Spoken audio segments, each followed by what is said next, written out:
सनाम को जोहर गे आड़ी दिन तायम आरो वीडियो रिंग सेटर कना बीच रे मा बइन सेटर दाड़ेदा आदो बुझे कना इन आड़ी दुख गिरिंग बुझावेया चेदा से उनका गे लागतिरिंग ताहे कना हाना नवा कहीं बड़ाते बइन सेटर दाड़ेदा आदो तेहेन मिद उनकान वीडियो नहन अगू का आदो ओना नेल कातेद ओका लेका पे बुझावा काटिज सनाम को गे ना नेल कातेद बड़ाय ताबन पे चेदा से नवा दो मिद सेदाय जुग रे कथा रोड़ा कना आजम कना जहाँ दो सेदाय ओका ताहे कना चेद जिनिस को बन करावेद ताहेन आर नित दो चेद लेका बदल कना आर चिकाते उना हाना नवा आबो हड़मो रे आजार बेमार सिरजाव कना आदो ना नवा दो मिद उनकान गे गुरु गंके मेन लेखान दो ना बन बुझाव दाड़ेया कना आर उनी दो ना आबो सान्ताल समाज दो बांग कनाय हिंदू समाज रे हिंदू धर्म रे हर कनाय आदो उनी मोचा तेगे ना बन आजमा आर बड़ाय दाड़ेया उना रे कथा ना बन तुले पइलेमा ओका दो एड़िया कना ओका दो सारिया कना आदो ना नेथोब लेखान नापायमा आदो ठीक है ना वीडियो ना नेल तबन पे आर बड़ाय नाम पे ओका लेखान जिनिस कना आर ना नापाम बन आर उनका गे दोला एटा वीडियो रे आदो जास्ती वीडियो बांग बिलम कते मा तबे ना कटी नेल संगे ता कोई सवाल पूछना चाहें तो जी पूछे। हाथ उठाइए। आप मेहरबानी करके इन 5 सूत्रों को क्रम से एक बार फिर से बताएं। हाँ, कॉपी है तो लिख लीजिए, डायरी है तो लिख लीजिए। और मैंने आपसे कल भी कहा था, आज फिर कह रहा हूं कि नहीं लिख पाए तो भी चिंता मत करिए। ये सब सूत्रों की पुस्तकें हमने कई पुस्तकें ट्रांसपोर्ट से भेजी थी, वो आ गई हैं, यहां पीछे हैं भरपूर मात्रा में। ये सब सूत्र उनमें विस्तार से है, मैं तो शॉर्ट में बता रहा हूं, आप वो भी ले जा सकते हैं। बाहर आज स्टॉल पर भरपूर पुस्तकें। राजीव जी, आपके प्रथम सूत्र के अनुसार सोलार कुकर कितना उपयोगी है? हाँ, बहुत अच्छा सवाल है, मैं इंतजार कर रहा था कोई पूछे। देखिए, मेरे प्रथम सूत्र के अनुसार सोलर कुकर सबसे ज्यादा उपयोगी है। अब सोलर कुकर एक ऐसी अद्भुत चीज बनी है या बनाई गई है जिसमें सूर्य का प्रकाश सबसे ज्यादा, तो सोलर कुकर का खाना बहुत अच्छा। लेकिन कौन सा सोलर कुकर? देखिए, एक सोलर कुकर ऐसा आता है जिसमें डब्बे को बंद करके खाना बनाने के लिए रखते हैं ना, वो सब एल्यूमिनियम के डब्बे हैं।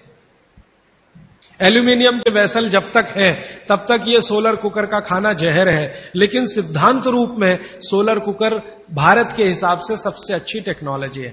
तो आप बोलेंगे फिर कोई वेसल बदल के उसमें रखिए, तो जैसे ही सोलर कुकर में वेसल आ जाए पीतल के, कांसे के, आप उनका जरूर इस्तेमाल करिए। वो विज्ञान के हिसाब से, भागवत के हिसाब से सबसे उत्तम है। मेरी एक विनती है, आप मुझे सर मत कहिए, या तो भाई कहिए, राजीव भाई कहिए, कुछ भी कहिए, सर मत कहिए। आदरणीय राजीव भाई, आपके दूसरे सूत्र के हिसाब से 48 मिनट में खाना खा लेना चाहिए, पर जो बच्चे स्कूल सुबह चले जाते हैं और शाम को घर आते हैं उनका हम क्या बहुत करें? अच्छा, उसके लिए मैं एक विकल्प बताता हूं। जो बच्चे आपके सुबह सुबह स्कूल चले जाते हैं, कि बच्चों को खाना खिला के स्कूल भेजिए। आप बोलेंगे जी खाते नहीं है, मैं आपको इसका तरीका बता देता हूं कैसे खाएंगे वो खाना। हमारे शरीर की अपनी एक साइकिल है, और वो साइकिल ये है कि कोई भी खाना खाएं तो उसके 8 घंटे के बाद ही भूख लगेगी आपको। तो एक रात पहले का खाना उनको उस समय खिला दीजिए कि सुबह तक 8 घंटे पूरे हो जाए। माने अगले दिन शाम को ही खाना खिला दीजिए, रात को मत खिलाइए। शाम को 6 बजे तक अगर आपने खाना खिला दिया, 6 बजे तक, तो 8-9 बजे तक सोने की नींद उनको आई जाएगी। क्योंकि 1.5 घंटे के बाद जैसे ही खाना पच के रस में बदलता है, बॉडी का ब्लड प्रेशर अपने आप बढ़ना शुरू कर देता है, और ब्लड प्रेशर बढ़े तो नींद आनी ही है, रुक नहीं पाएंगे आप। तो शाम का खाना 6 बजे उनको खिला दीजिए, 8 बजे तक नींद आ जाएगी, और 6 बजे से 8 घंटा गिनेंगे तो सवेरे 4-5 बजे तक वो पूरा हो जाएगा। तो 4-5 बजे के आसपास जब वो सोकर उठेंगे तो इतनी तेज भूख लगी होगी कि आप रोटी दाल चावल खिला दो, वो खा के चले जाएंगे। आपको थोड़ा बदल ये करना है कि रात को हम बच्चों को 10 बजे खाना खिला रहे हैं या 11 बजे खिला रहे हैं, उसके 2 घंटे के बाद रस बन रहा है तो 1 बज जाएगा। 3-4 बजे तक आधा खाना पचा, आधा नहीं पचा, सवेरे उठने पर भूख लगेगी कैसे?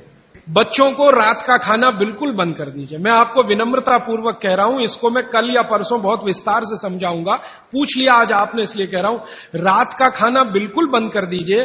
क्योंकि बागवट्टी जी का ये जो पहला नियम है ना, ये अभी मैंने आधा ही बताया। सूर्य का प्रकाश और पवन का स्पर्श हर समय वो कहते हैं खाते समय पीते समय रहना ही चाहिए। अब 6 बजे के बाद तो सूर्य प्रकाश रह नहीं सकता। और आप जानते हैं सूर्य प्रकाश का सबसे बड़ा परिणाम है विटामिन डी का निर्माण। सूर्य प्रकाश में ही विटामिन डी बनता है। तो जब तक ये सूर्य प्रकाश है तब तक खाना खाएं तो विटामिन डी मिले। और बच्चों को विटामिन डी सबसे ज्यादा चाहिए, इसलिए बच्चों को तो रात का खाना बिल्कुल बंद करिए। शाम 6 बजे खिला दीजिए। सुबह 7 बजे जब स्कूल जाएंगे, खूब भूख लगी होगी, उस समय 7 बजे पराठा बना के भी खिलाइए, आलू का भी पराठा खिलाइए, गोभी का भी खिलाइए, कोई फर्क नहीं पड़ता। सुबह के भोजन पे आगे बात करूंगा। सुबह का भोजन जितना हैवी हो उतना अच्छा। गोभी का पराठा, आलू का पराठा, जितना पराठा, पूड़ी, जो पकवान सब सुबह, सब सुबह। दोपहर का खाना थोड़ा कम और रात का बिल्कुल कम, शाम का बिल्कुल कम। तो बच्चों को भरपेट खाना खिला के स्कूल भेजिए। लंच बॉक्स की जरूरत नहीं है। जब वो घर आए तो दूसरा भोजन कराइए और शाम को 6 बजे तक तीसरा भोजन। तो मैंने कुछ बच्चों पे प्रयोग किया, शाम का भोजन बंद किया, सुबह उठते ही भूख लगती है उनको। ये तो प्रकृति का नियम है, लगे।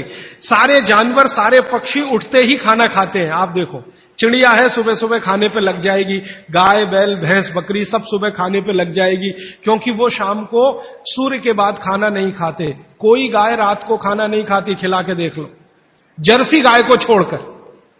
जर्सी भारत की नहीं है, इसलिए उसको भारत का पता भी नहीं है। वो रात को 2 बजे भी खा लेगी, लेकिन भारत की कोई भी गाय, भारतीय नस्ल की गाय 6 बजे के बाद खाना नहीं खाएगी। तो भारत की तासीर ऐसी है, इस तासीर को ध्यान में रखकर रात का खाना जल्दी करिए, सुबह भरपूर भूख लगेगी। और निवेदन इतना ही है कि खाली पेट बच्चों को कभी स्कूल मत भेजिए। खाली पेट तो कभी मत भेजिए। आपने कह दिया जी दूध पी के गया, दूध पी के गया माने एक तरह से खाली पेट, सॉलिड कुछ नहीं है।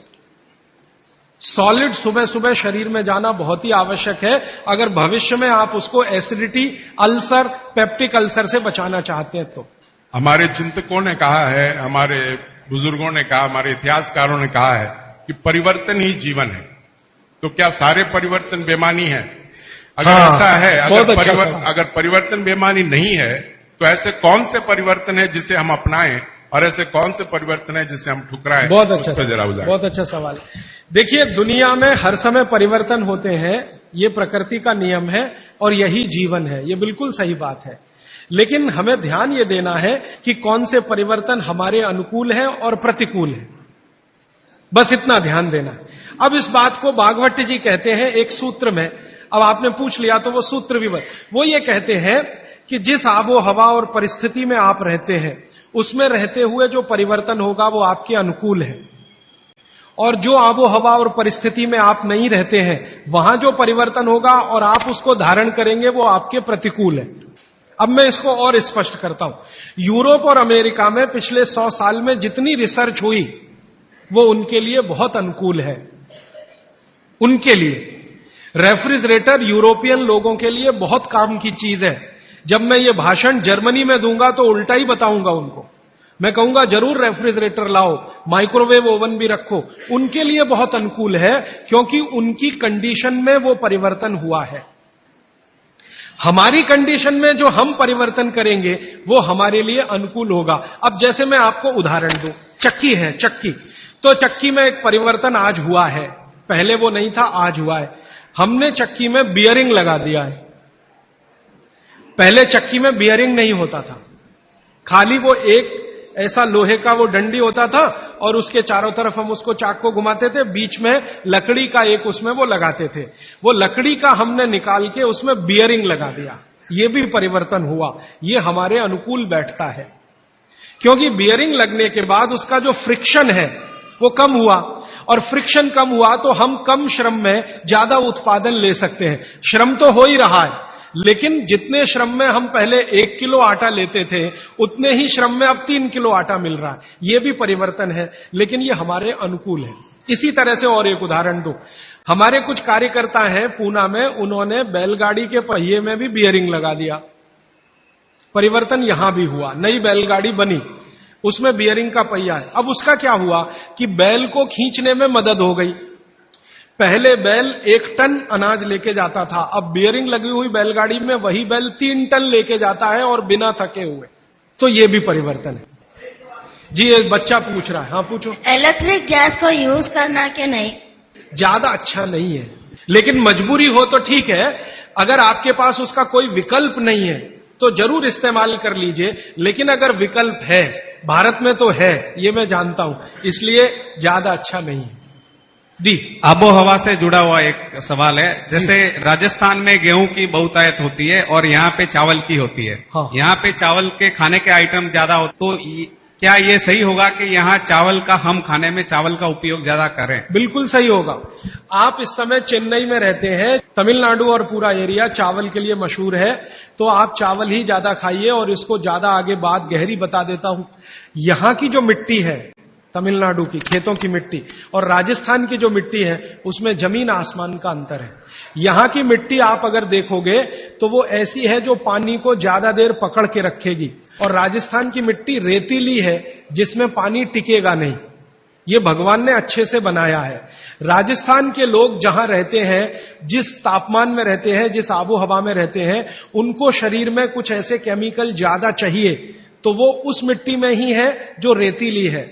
आप जहां रहते हैं, यहां की आबो हवा, तापमान राजस्थान से भिन्न है, ह्यूमिडिटी ज्यादा है, तो आपको वो केमिकल नहीं चाहिए, तो भगवान ने ऐसी मिट्टी बनाई।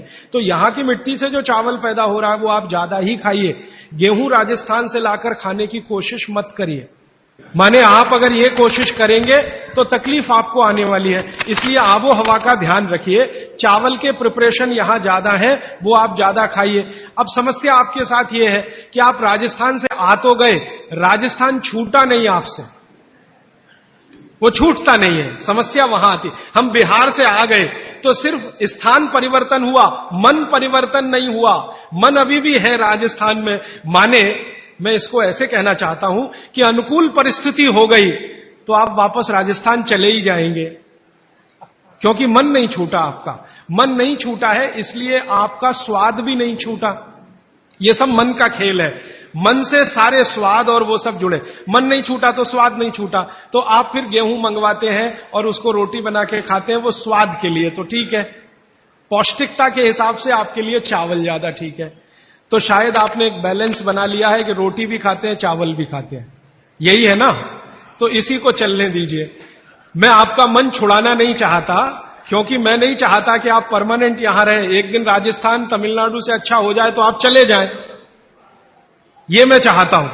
तो मेरे लिए वो स्वदेशी के लिए अच्छा है।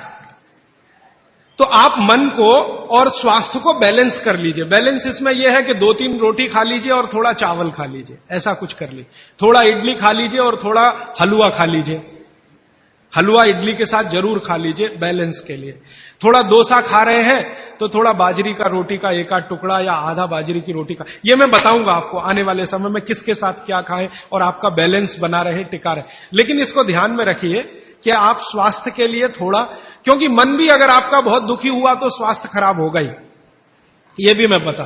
रोटी नहीं मिलेगी तो मन खराब होगा, तो उसका असर शरीर पे आएगा। इसलिए मन और स्वास्थ्य को बैलेंस करिए। जी, आखिरी सवाल। हाँ राजीव भैया, ये जो आपने बोला कि एल्यूमिनियम खाने के हिसाब से बहुत गंदी चीज है, तो आज जो भी खाना पैक हो रहा है वो एल्यूमिनियम फाइल या वो जो भी चीज है वो उसमें अंदर यूज आ रहा है, मतलब जो साइंटिफिक के हिसाब से या जो भी अभी जो पैकिंग वगैरह हो रहा है उसमें एल्यूमिनियम पे ज्यादा जोर देता है कि भाई एल्यूमिनियम में पैक है, आपका फ्रेशनेस रहेगा।